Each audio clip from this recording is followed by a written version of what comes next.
यह निर्दय राजकुमारी हिरणी की पीठ पर तेल डालकर आग लगा देती है और उसके मासूम बच्चे को अचानक से उठाकर कुआं में फेंक देती है। अब हिरणी का बच्चा कुआं में जोर जोर से चिल्ला रहा था क्योंकि उसे पानी में तैरना नहीं आता था। हिरणी अपने बच्चे की ऐसी हालत देखकर वह भी उस कुआं में कूद जाती है उसे बचाने के लिए, लेकिन कुआं बहुत गहरा था। अब हिरणी और उसका बच्चा जोर जोर से चिल्लाने लगते हैं ताकि कोई उनकी मदद कर सके। तभी तालाब के पास लीची के पौधे में पानी दे रही गाय को अचानक हिरण के चिल्लाने की आवाज सुनाई देती है और वह तेजी से दौड़कर तालाब के पास आती है, जहां वह देखती है कि हिरणी और उसका बच्चा गहरे कुएं में डूब रहे हैं। उसी पल गाय समझ जाती है कि इनको मदद की जरूरत है। फिर गाय हिरणी और उसके बच्चे को बचाने का उपाय सोचने लगती है और फिर गाय बिना रुके सुनसान रेगिस्तान में मदद के लिए दौड़ पड़ती है। कुछ दूर चलने के बाद गाय की नजर एक चबूतरे पर विराजमान दिव्य शिवलिंग पर पड़ती है। फिर गाय शिवलिंग के पास पहुंचकर ध्यान मुद्रा में बैठ जाती है और हाथ जोड़कर भगवान शिव से मदद की गुहार लगाती है। कुछ समय बाद गाय की करुण पुकार सुनकर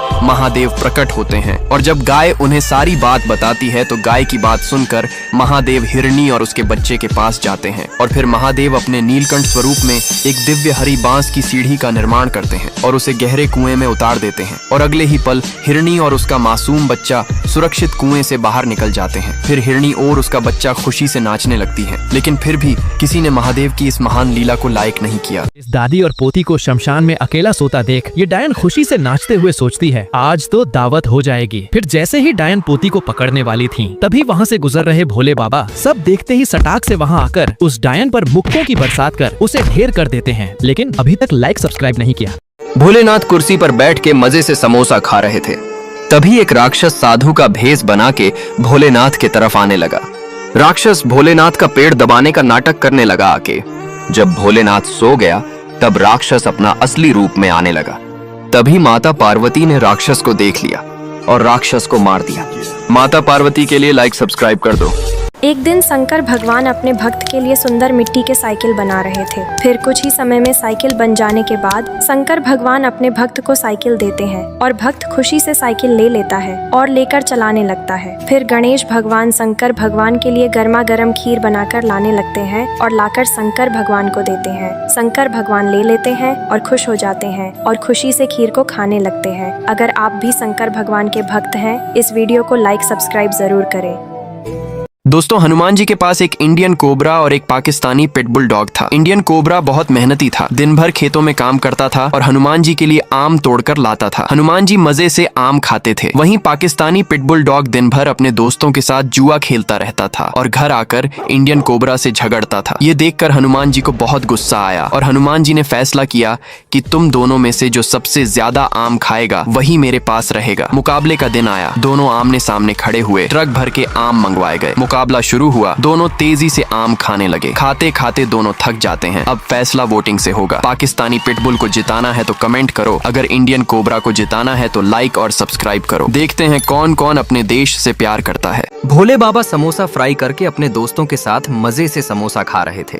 तभी एक दिन बाबा भोले को समोसा फ्राई करते हुए दो राक्षस देख लेता है। फिर राक्षस साधु का भेष बना के भोले बाबा के पास जाने लगता है और भोले बाबा के पास हाथ जोड़कर खड़ा हो जाता है। फिर भोले बाबा ने उस राक्षस को भी समोसा दे दिया। फिर राक्षस असली रूप में आके समोसा मजे से खाने लगा। लेकिन आपने अभी तक भोले बाबा के लिए लाइक सब्सक्राइब नहीं किया।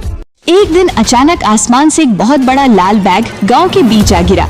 जमीन जोर से हिल उठी। धूल का बादल चारों तरफ फैल गया और लोग डर के मारे इधर उधर भागने लगे। किसी ने इसे देवताओं का चमत्कार समझा तो किसी ने इसे आसमानी आफत माना। थोड़ी देर बाद कुछ हिम्मती गांव वाले लाठियां लेकर धीरे धीरे उस अजीब चीज के पास गए। पास जाकर देखा तो सब हैरान रह गए। वो एक बहुत बड़ा लाल बैग था जिससे हल्की हल्की भाप और खुशबू निकल रही थी। डर के कारण सबने मिलकर उस विशाल लाल बैग को गांव से दूर पहाड़ी की तरफ धकेल दिया। वो लुढ़कता हुआ घने जंगल में जा गिरा। जंगल में एक शक्तिशाली लेकिन दयालु शेर रहता था। जब उसने इतना बड़ा लाल बैग देखा तो वो चौंक गया। पहले उसे लगा ये कोई जादुई पत्थर है, लेकिन जैसे ही उसने अपने पंजे से उस विशाल लाल बैग को हल्का सा छुआ तो उसे चारों ओर स्वादिष्ट खुशबू फैल गई। कुछ ही दिनों बाद गांव में भयानक अकाल पड़ गया। तालाब सूख गए, अनाज खत्म हो गया और लोग भूख से तड़पने लगे। ये सब देखकर शेर का दिल पिघल गया और फिर उसने जंगल के सभी शेरों को इकट्ठा किया। और सब ने मिलकर उस विशाल लाल बैग को लकड़ियों की एक गाड़ी पर रखकर गांव तक पहुंचाया। सभी गांव वाले डर गए, लेकिन शेर ने शांत रहकर उस बड़े लाल बैग को तोड़ दिया और उस बड़े लाल बैग के अंदर से सैकड़ों हजारों छोटे छोटे असली खाने वाले लड्डू निकलने लगे। सब ने मिलकर पेट भरकर खाया। गांव में फिर से खुशी की लहर लौट आई और शेर चुपचाप जंगल की ओर लौटते हुए उदास होकर के बोला, मुझे पता है फिर भी आप लोग लाइक और सब्सक्राइब नहीं करेंगे।